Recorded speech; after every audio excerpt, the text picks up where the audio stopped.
जय हिंद। हिंदी साहित्य सभा यूट्यूब चैनल पर मैं डॉक्टर रेखा सैनी आप सभी का स्वागत करती हूँ। हमारा आज का विषय है सूरदास जी का जीवन परिचय। भक्तिकालीन सूरदास जी वात्सल्य रस सम्राट कहलाते हैं। इन्होंने कहा जाता है इनके लिए कि सूरदास वात्सल्य रस का कोना कोना झांक आए हैं। ये इनके भाव पक्ष की विशेषता है। अब हम देखते हैं इनका जीवन परिचय। तो आइए शुरू करते हैं महाकवि सूरदास का जीवन परिचय। इनका जन्म संवत 1540 में हुआ, देहावसान संवत 1620 में हुआ। महात्मा सूरदास का जन्म रुनकता नामक ग्राम में हुआ। ये सारस्वत ब्राह्मण थे। जनश्रुति के अनुसार इन्हें जन्मांध माना जाता है। देखिए, ऐसा कहा जाता है कि ये जन्म से ही अंधे थे। इनके गुरु वल्लभाचार्य थे। बचपन से भगवान में इनकी आस्था थी। ब्रज में गौ घाट पर श्रीनाथ जी के मंदिर में रहकर श्री कृष्ण की भक्ति में तन्मय होकर नित्य नए पद बनाकर भगवान को अर्पित करना ही इनका प्रमुख कार्य था। ये रोज एक पद बनाकर भगवान को अर्पित करते थे। इस प्रकार इनके लिखे हुए 1.25 लाख पद हैं। सूरसागर, सूरसारावली तथा साहित्य लहरी इनके प्रसिद्ध काव्य ग्रंथ हैं। मैंने ये 3 ग्रंथों के नाम बताए हैं, सूरसागर, सूरसारावली और साहित्य लहरी। ये 3 इनके प्रमुख प्रसिद्ध ग्रंथ हैं। इन्हें आप अच्छे से याद कर लीजिएगा। आगे देखिए, सूरदास हिंदी साहित्य के भक्ति काल की सगुणाश्रयी शाखा के कृष्ण भक्ति मुख्य प्रतिनिधि और सर्वश्रेष्ठ कवि हैं। इन्होंने भगवान कृष्ण की बाल लीला, रूप माधुरी, मुरली महिमा, संयोग तथा विप्लम्ब श्रृंगार, विप्लम्ब का मतलब है वियोग श्रृंगार, विनय तथा भ्रमर गीत आदि प्रसंगों का विस्तार पूर्वक वर्णन किया है। इनके काव्य में वात्सल्य और श्रृंगार रस की प्रमुखता रही है।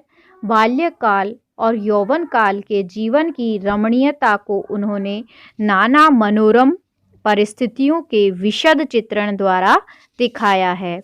वस्तुतः सूर कृष्ण के अनन्य सखा थे। इनकी भक्ति सख्य भाव की है।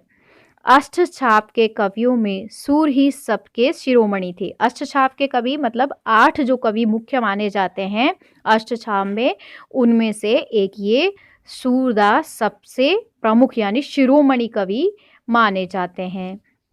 इन्होंने मुक्तक काव्य ही लिखे हैं। ये गीति काव्य के गायक थे। उनकी सभी रचनाएं गेय है। गेय का मतलब गाए जाने योग्य है। निर्गुण का खंडन कर सगुण की स्थापना करने में इन्होंने अपूर्व सफलता अर्जित की।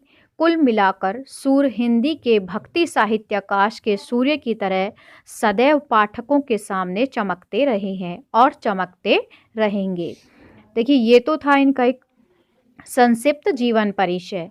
अब देखते हैं काव्य कला। काव्य कला से तात्पर्य है इनके साहित्य में जो भाव पक्ष और कला पक्ष आए हैं, अर्थात इन्होंने भाव किस प्रकार से अभिव्यंजित किए हैं और किस प्रकार की भाषा शैली का इन्होंने प्रयोग किया है, उस पर हम चर्चा करेंगे।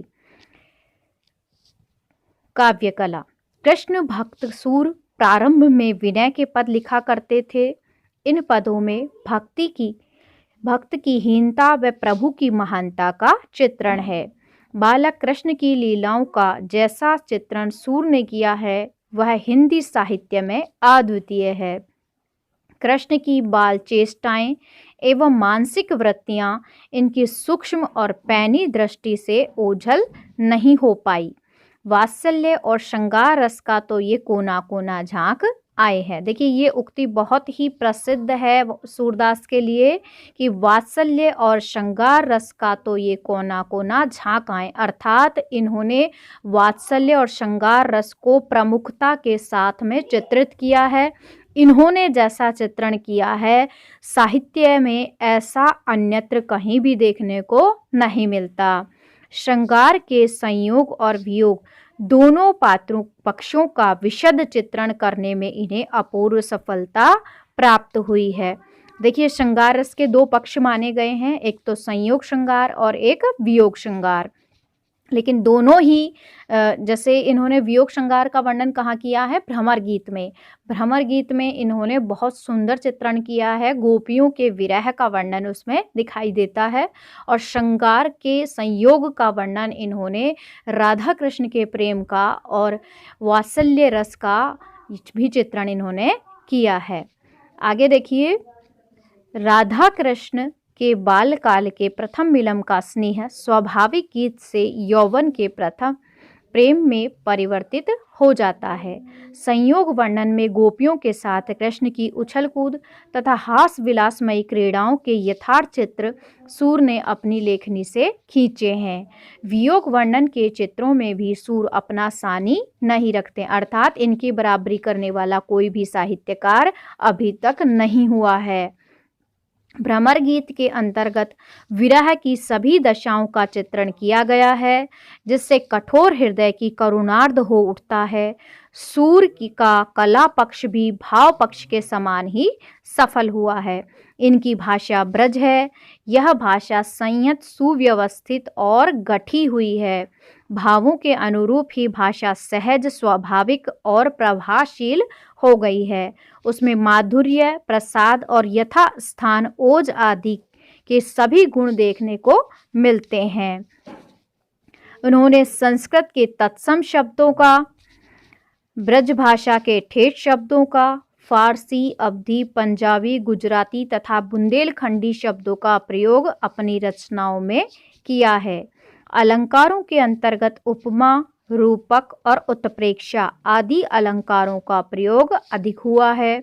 सूर ने इन अलंकारों का आरोपण नहीं किया, अपितु ये स्वतः ही आ गए हैं। कहने का तात्पर्य है, इन्होंने काव्य शास्त्र का पांडित्य दिखाने का प्रयास नहीं किया है, परंतु इनकी भाषा शैली ही इतनी सुंदर, सुगठित है कि उसमें स्वतः ही अलंकार आ गए हैं। ठीक है, आज के लिए इतना ही। आपको सूरदास के बारे में पता चल गया होगा। उनकी संक्षिप्त जीवन परिचय मैंने आपको दिया है। साथ ही मैंने उनके जो काव्य का गुण है, काव्य की जो विशेषताएं हैं, उनका भी मैंने आपको यहाँ पर वर्णन दिया है। अब अगले जो हम वीडियो देखेंगे उसमें हम इनकी जो आपके पाठ्यक्रम में संकलित की गई हैं रचनाएं, उनका चित्रण करेंगे। ठीक है।